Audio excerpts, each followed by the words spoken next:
బంధుమిత్రుల ప్రేమ బంగారం ఉన్నంత వరకే, ఆలు మగల ప్రేమ అనురాగం ఉన్నంత వరకే, భార్యాభర్తలు పెళ్ళైన కొత్తలో ఉన్నంత ప్రేమ కొన్ని సంవత్సరాల తర్వాత కనబడదు. ఆ ప్రేమ, ఆ వాల్యూస్ కనబట్టల్లా, రెస్పెక్ట్ కనబట్టల్లా, ఆ మ్యూచువల్ అండర్స్టాండింగ్ కనబట్టల్లా, బిలాంగింగ్నెస్ కనబట్టల్లా భార్యాభర్తల మధ్య.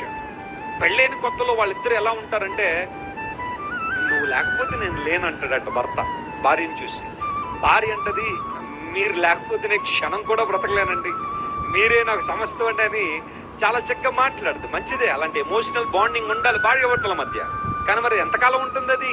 కొంతకాలం అయిపోయిన తర్వాత, పాస్టర్ గారు మా ఇద్దరిలో ఎవరో ఒకళ్ళే ఉండాలి, నిద్ర ఉంటే మాత్రం కుదరదని అంటారు చాలా మంది. ఎందుకు అలాంటి గ్యాప్ వస్తుందంటే ప్రేమ లేక. ఆలు మగల ప్రేమ అనురాగం ఉన్నంత వరకే. ఇన్ఫాట్యుయేషన్ ఒక 3 సంవత్సరాలు ఉంటుందట, ఇంకా ఆ తర్వాత చాలా మందిలో ప్రేమ కనబట్టంలా. కానీ స్వచ్ఛమైన నిక్కమైన ప్రేమ ఎక్కడుంది? జన్మనిచ్చిన వారి ప్రేమ జన్మన్నంత వరకే. ఈ లోకంలో జన్మనిచ్చే తల్లిదండ్రులు నన్ను ఎంతవరకు ప్రేమిస్తారంటే, ఈ భూమి మీద ఉన్నంత వరకు నన్ను ప్రేమించగలరేమో.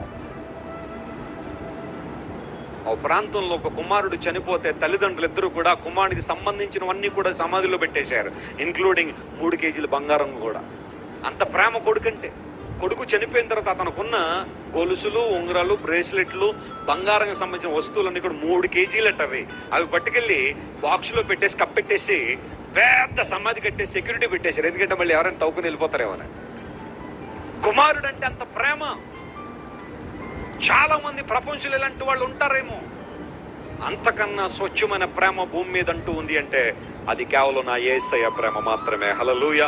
ఆయన ఏదో ఆశించి మనల్ని ప్రేమించలేదు. ఆ ప్రేమ ఎంత గొప్పది అంటే, స్వప్రయోజనాన్ని యోచించుకునే ప్రేమ, బదులాశించని ప్రేమ, కల్మషం లేని ప్రేమ, మరణం లేని ప్రేమ, ఉన్నతమైన ప్రేమ యేసయ్య ప్రేమ. అలాంటి ప్రేమకు నీ జీవితాన్ని అప్పగించుకున్నావా?